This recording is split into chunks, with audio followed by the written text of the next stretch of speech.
ہزاروں سال نرگس اپنی بے نوری پہ روتی ہے، ہزاروں سال نرگس اپنی بے نوری پہ روتی ہے، بڑی مشکل سے ہوتا ہے چمن میں دیدور پیدا۔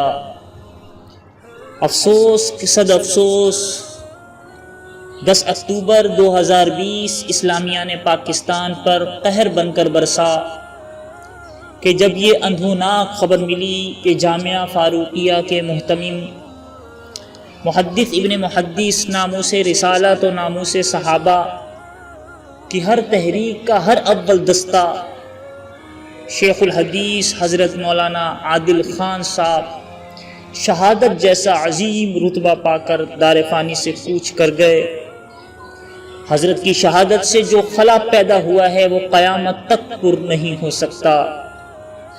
مولانا عادل خان شہید رحمہ اللہ جیسے بہادر، نڈر، مدبر، دانشور، دور اندیش شخصیت صدیوں بعد پیدا ہوتی ہیں کہ جن کو بننے میں بھی سالوں لگ جاتے ہیں، اور جس وقت اس عظیم الشان گلشن کے اس مہکتے پھول کو مسلا گیا اس وقت آپ 63 سال کے تھے۔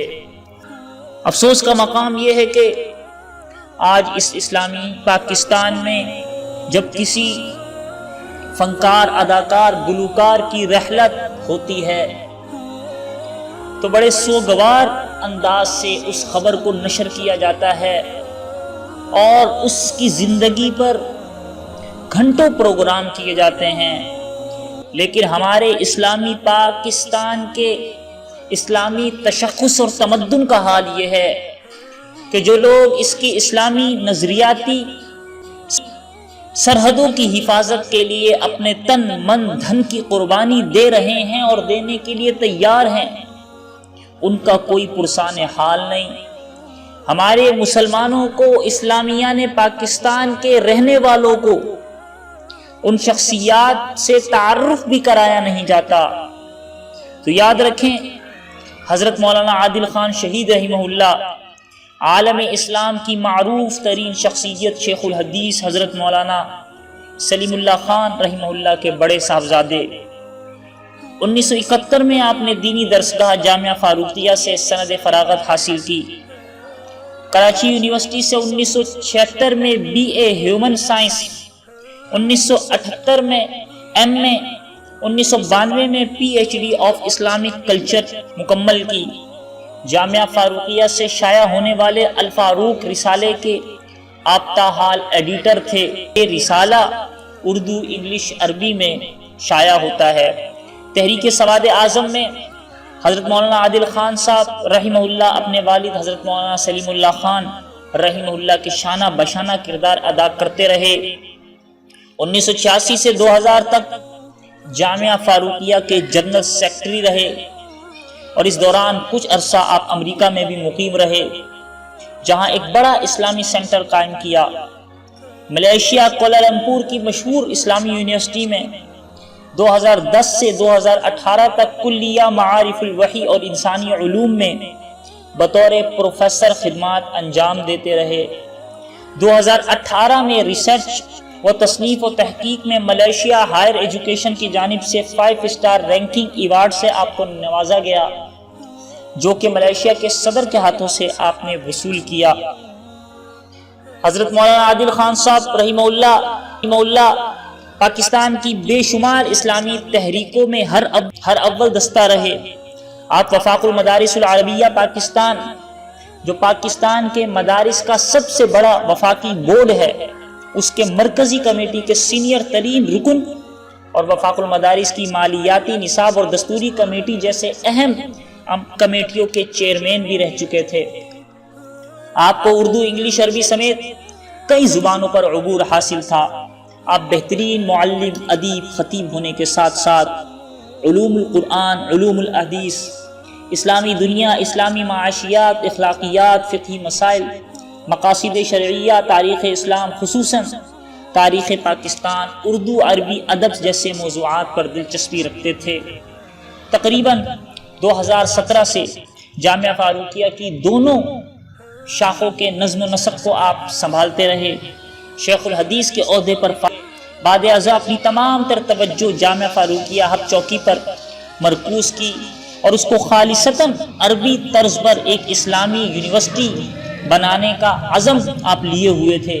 یہ تمام آپ کی زندگی کا ایک حصہ ہے جو آپ نے اسلامی اور دینی خدمات انجام دی، اور سب سے بڑھ کر آپ کی زندگی کے یہ آخری ایام کہ جب رواں سال ملک پاکستان میں ایک منظم سازش کے تحت ناموس رسالت اور ناموس صحابہ پر یکے بعد دیگر حملے کیے گئے، تو اصحاب رسول کے دفاع اور ناموس کے لیے مرکزی کردار ادا کرتے ہوئے آپ نے تمام اہل سنت جماعتوں کو ایک پلیٹ فارم پر جمع کیا اور منظم تحریک کا آغاز کیا، اور ملک اور اسلام دشمن عناصر جو پاکستان میں فرقہ وارانہ فسادات کروانے کی خواہش مند تھی، آپ نے حالات کی نزاکت کو بھانپتے ہوئے مناسب فیصلے کیے۔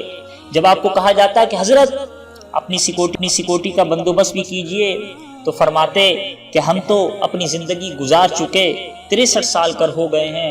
گویا حضرت زندگی کے ان ایام کو اپنی جان ہتھیلی پر رکھ کر گویا ناموس صحابہ کے لیے اپنی جان، اپنا مال، اپنا تن من قربان کرنے کے لیے تیار تھے، اور یہ جو عزم تھا دل میں، جو شہادت کا جذبہ تھا، اللہ تعالیٰ نے وہ قبول بھی فرمایا۔ واضح طور پر نظر آتا ہے کہ جس وقت آپ نے فرقہ وارانہ فسادات کو دبانے اور اصحاب رسول کی ناموس کے حق میں آواز بلند کی تو آپ کو شہید کیا گیا۔ یہ وہی لوگ ہیں، یہ شہید کرنے والے وہی ناپاک اور ملعون قسم کے لوگ ہیں جو ملک کو انارکی کی طرف لے جانا چاہتے ہیں۔ آخر اس ملک میں کب تک ایسے دور اندیش علماء کو شہید کیا جاتا رہے گا جنہوں نے ہمیشہ اخوت محبت کی فضائیں بلند کی ہیں، ملک کی سلامتی کی حفاظت پر جنہوں نے پہرا دیا؟ ایک لمبی فہرست ہے۔ مولانا حسن جان شہید، مولانا یوسف علی دہانوی رحمہ اللہ شہید، مفتی نظام الدین شامزئی شہید، مفتی جمیل احمد، مولانا حبیب اللہ مختار، مفتی عبدالسمیع، مولانا سعید احمد جلال پوری، مولانا اعظم طارق، مولانا علی شیر حیدری، مولانا ڈاکٹر خالد محمود سومرو، مولانا عبد المجید دہانوی، مولانا سمیع الحق، مولانا اسلم شیخ پوری شہید رحمہ اللہ، دیگر علماء شہید کیا گیا۔ ہر ایک کے حملہ آور نامعلوم کسی کو آج تک گرفتار نہیں کیا گیا، گرفتار ہوا تو ملک دشمن عناصر انہیں بچا لے گئے۔ یہ در حقیقت علماء کا جانا علم کا اٹھنا ہے۔ روایت کے مطابق، حدیث شریف کے مطابق فرمایا کہ علم جو اٹھایا جائے گا وہ اس طریقے سے نہیں اٹھایا جائے گا کہ ہمارے قرآن سے نقوش اور حروف مٹ جائیں۔ فرمایا علم اٹھا لیا جائے گا بقبض العلماء، علماء کو اٹھانے کے ساتھ، اور ایسے علماء جو دور اندیش ہوں، جو خیر اندیش ہوں۔ اور مولانا عادل عمر صاحب وہ واحد شخصیت تھے اس وقت کہ جو مولانا سمیع الحق شہید رحمہ اللہ کے بعد جو تمام مکاتب فکر کو، تمام جماعتوں کو ایک پلیٹ فارم پر اکٹھا کر کے ایک تحریک چلانے کے لیے کردار نبھا رہے تھے، اور مزید اس حوالے سے کردار ادا کر سکتے تھے۔ ایسے دور اندیش اور خیر اندیش علماء جو ایجنسیوں کی آنکھوں میں کانٹا بن کر ابھرتے ہیں۔ آخر میں یہی ہے کہ اپنے علماء سے محبت کیجئے، اپنے علماء کا دفاع کیجئے۔ یہ علماء ہیں جن کی بدولت آج ہم اہلیان پاکستان اپنے اسلام کو پھلتا پھولتا دیکھتے ہیں، اپنے اسلام کا تشخص کو برقرار رکھے ہوئے ہیں۔ اگر یہ علماء نہ رہے تو ہمارا اسلام نہیں رہے گا، اگر یہ علماء نہ رہے زندگی کا ہر شعبے میں ہم جو ہے یتیمی کی زندگی گزار رہے ہوں گے۔ میرے دوستو، اپنے علماء کے بارے میں حسن ظن رکھتے ہوئے علماء سے تعلق قائم رکھیں، علماء کی حفاظت اور دفاع کیجئے۔ اللہ رب العزت ہمارے ملک پاکستان کی حفاظت فرمائے، ہمارے مدارس، مساجد، دینی درسگاہیں، علماء، طلباء ان کی حفاظت فرمائے، اور ایسے تمام عناصر اور ایسے تمام سازشی گروپ جو دینی طبقات کے خلاف ہیں اور سازشیں بن رہے ہیں اور پروپیگنڈے کر رہے ہیں، اللہ تعالیٰ ان کی سازشوں کو انہی پر پلٹ دے۔ آمین۔ السلام علیکم ورحمۃ اللہ وبرکاتہ۔